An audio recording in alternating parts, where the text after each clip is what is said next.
Good evening. Ira Epstein, and here we are with your financial market wrap-up, and this wrap-up is for Tuesday. We're at the 20th of January, 2026, and pushing right now about 6:07 p.m.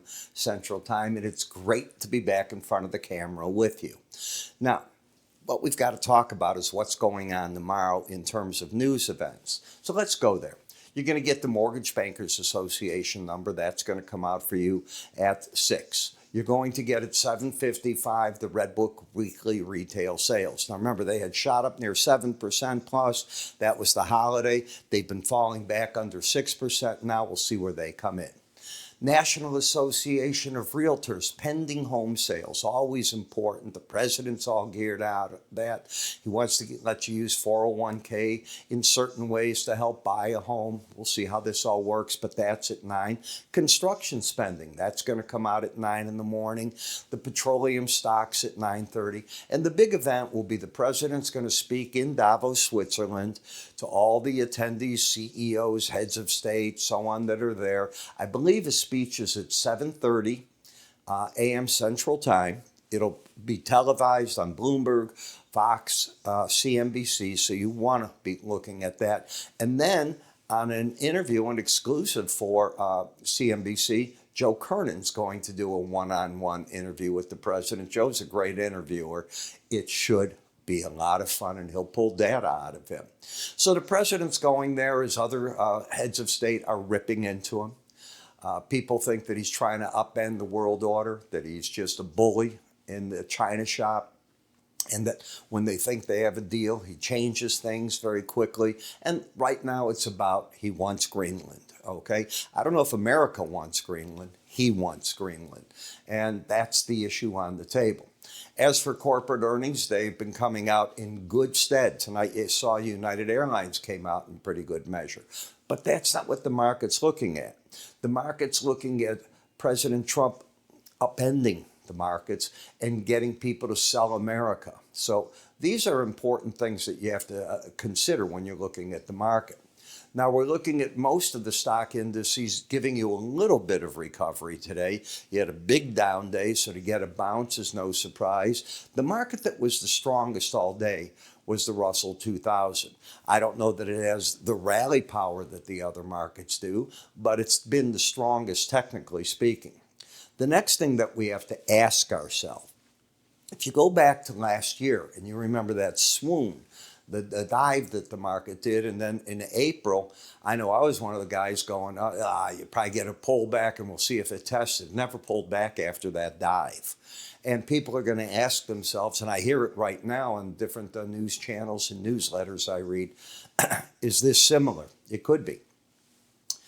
In the metal markets, it's been a parabolic move to the upside. You get brief corrections. And the word is brief, and then all of a sudden the market, like in silver, is up suddenly $3. I'm not used to those size moves. You probably are. I am not. So please use a lot of caution with them. When we take a look right now at the bonds and the notes, what went on is Japan, we have several issues. Japan, in part, is what's behind this. The Japanese Prime Minister, I think it's Takachi, she has called a snap election. I think it's February 8th. They had a 20-year bond auction today that did not go well. And on that, it's a combination. She doesn't want to tax food anymore. They're running a fiscal problem. And now you put that together, and investors want more yield. Well, as the yield keeps going up there, and it is soaring, it is just moving in steps higher, it's suddenly competitive with American yield. And people are going, well, if America's this type of bully and so on, that's where the theme, sell America, dump American things, and you could have other places you can invest with relatively strong economies as well. I use the word relatively. There's nothing as strong as us when you get into it. I know you'll see that the GDP in China grew more than in the U.S. We're still the biggest in the world. I don't know if that'll stay that way, but what's the difference? If we become 1 or 2, we're right there.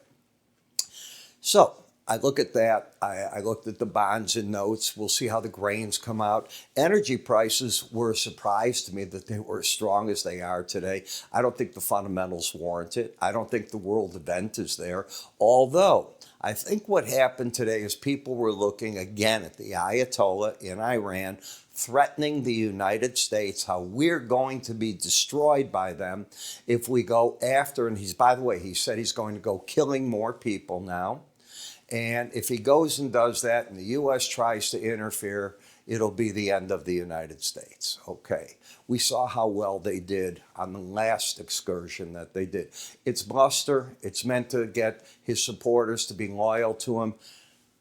You know, we all have to ask, at what point do the people overthrow something like that? That's basically what's been going on since the Shah left, and we'll see what goes on there. But this isn't about politics. This is about world events, and that is a world event, and it's why we're up in the energy, in my opinion, today. And now the market's going to look at it and go, okay, another nice threat. So let's take a look at charts. On the S&P 500, are we going to come back and challenge for the first time in a long time the 18-day average at 68.14? You're not far from it. You can see where you're at this point on a weekly chart. That's a weekly chart. On the daily chart, you pulled the plug on the market. I don't think you disagree with it. And you're getting a little bit of a bounce after a monster break that put the market back into a downtrend. The swing line, which is this brown line that I connect on all these different highs and lows, what it's done is it's now giving you a pattern of lower highs. See the red arrows? And you've got the lower lows, which is bearish. The market has been under. It was challenging as of Friday, the 18-day average of closes. You do know we were open Sunday night into Monday, abbreviated trade, and that's why I'm saying we were under. And you went down to the first major support zone in moving averages of the 100-day average of closes, and it just happens to be where the Bollinger Band is. So that combination acted as a break. It doesn't mean it's going to stop the whole thing, but you only stay under that black dashed line 5% of the time. So I'll let the next guy want to take that over. I think the pro money started their short covering today. When I look at where you're at in momentum, you're oversold. I define any reading in the slow stochastic that is a number underneath 30, and you've got a 2117 there, as bearish. But bearish and oversold. Got it? So 30 is the number. You have a 21, and both numbers that make it up aren't going sideways under 20. That's where you change from oversold to locking in a downtrend. When I come to the NASDAQ, same type of thing.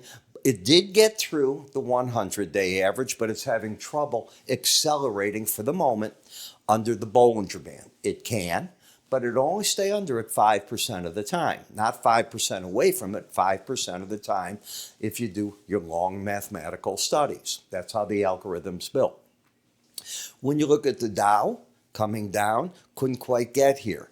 So this is not as weak as we see in the S&P and the NASDAQ, and the strongest of the group is the Russell. You have the higher lows, higher highs. You haven't even gotten under the 18-day average, but the Russell must keep both of these numbers. See that 82.49 and 86.26? They both must stay over the 79 level for me to stay in the bull trend. When we look at the DAX, no surprise to me, eventually it would give that up. I was looking for the 18-day average when the slow stochastic turned back under 79. It certainly gave you plenty of warning, and that's what the beauty of this indicator is. Plenty of warning that it was probably going to the major moving average of the 18 before you made a higher high. It's exactly what it turned out to do. I teach that in the course, the Enhanced Bollinger Band course at iraepstein.com. Go under courses. In the 10-year note, lower highs, lower lows. You have 2 days with possibly the third day under a Bollinger Band. It's rare that you go beyond 5. You can do it, but it's rare. So you're always looking for probabilities. So as the market's picking up steam, has it begun to embed? Well, not yet. You don't have both numbers here. You've got what, a 1344 and a 2172 number. That is not both numbers under the 80 level. You're just oversold at this point. In the 5-year note, as we take a look, lower highs, lower lows, and as you see, this is different. Now you're getting numbers that are going sideways underneath. So this market's locked in its downtrend, which technically speaking makes it the weakest of the group, but it's not losing as much yield as the others. So the 210 is where the professional money's going in a downtrend. That's at least my opinion. In the dollar index, you got up, we're challenging the Bollinger Band, and then you had the reversal kick in. I'm going to repeat. Sunday night, Monday, the Sell America trade, and it accelerated throughout the day today. You're going to say, well, where's the Monday trade? Because of an abbreviated trade, this is all incorporated into one bar. And what you've got here is the 200, the 100, and the 18-day average all acting as an interim support, but you've lost your upside momentum. If that flips down, this flips up typically. And you can see you went right to the resistance of the 100. So I think the pros probably did short covering in the dollar, a little bit of covering in long positions in the euro, right in front of Trump's speech tomorrow to see the reaction to it, and then they'll make their moves again. Just a guess on my part. In the Japanese yen, as you can see, I think this market, as I'm going to continue to tell you, while you get rallies from time to time, they're very feeble. We keep hearing that the Bank of Japan has coordinated with the U.S. for intervention when and if needed if things get crazy. In other words, they realize that things are not good. Why would I want to buy a currency like that? So I'm looking at the market for potential sales. Bitcoin, a little bit of a time for a correction. The market is back, here, to the 95 level. Okay, we'll see what it can do from there, backing away from the upper Bollinger Band. If you look at the Brent, we see what the Brent is doing. It got up and it's fighting at all these moving averages. Again, think Iran. Continue to think Iran. What's going on there? Will they do enough killings to get President Trump to order the strikes again? And if the strikes happen, what happens in the Strait of Hormuz and so on? That none of that is bearish crude, because you may cut off some supplies temporarily. And you can see where you're at. Are we trending? No, not at all. The cold weather for heating oil. Just look at the temperatures in the Midwest and what's headed east. We're getting that cold vortex. You get a brief rally off of that because you draw supplies. Natural gas is one of them. The 100-day average, you're already up to it. Be careful. This market is a big supply. We'll see if it can do anything with it. You broke through these two down arrows, you did it today, and that set the market up to where I think it's going to encounter massive resistance. Not a sell signal, but probably a good signal for those that got lucky on this break and it rallied sharply, probably going to take something off the table. That's my guess. Well, you hear me talk about taking money off the table if you do get ahead of the market. Well, if you trade futures, if you trade the stocks, ETFs, what I do each morning is I cover 40 charts and I ask people, what would you like me to cover in the Spider ETFs? Futures 40 covers just about everything you need. But that's not the case when you've got thousands of ETFs and stocks to choose from. So I rotate that all the time and work with you on that. So the idea there is to build trades, give you a look at what the charts look like in a different manner than I do here. Very specific, buy here, sell there. We follow a trade from beginning to end. So whatever I put out a trade, if it gets filled, every day it's covered. Where's the stop? Where's the profit objective? Are you taking parts of the trades on or off? You can see what we cover in here. We cover just about everything. And there are times when I'll have you in ETF because the future setup isn't right, but it could be the gold. There'll be times when it's like today. Went into the market in the Russell. Did it in the futures. Didn't do it in IWM. You can see, you go to iraepstein.com. That's where this will all be. Move your cursor to the top here. It'll take you there as well. Just move. You'll see an icon show up. And over here, if you're watching me on YouTube, There'll be that gear. Give it a click. It'll take you there. But it's iraepstein.com. Hope you enjoy it. Hope you get with us on this. It's an interesting way in the morning to get everything going. And I start recording at 6 a.m. Central Time. And we wait a half hour to do the Spider ETF after the market's open, because they don't have 24-hour trading or 23-hour trading yet. Once they do, I'll have to do it much earlier than that, and I'm prepared to do it, so it's not a problem. I'm Ira. You have yourself a great evening. I hope you watch the other videos, and I will catch you all in those videos or the first thing in the morning flash. Nice to be back with you. Take care.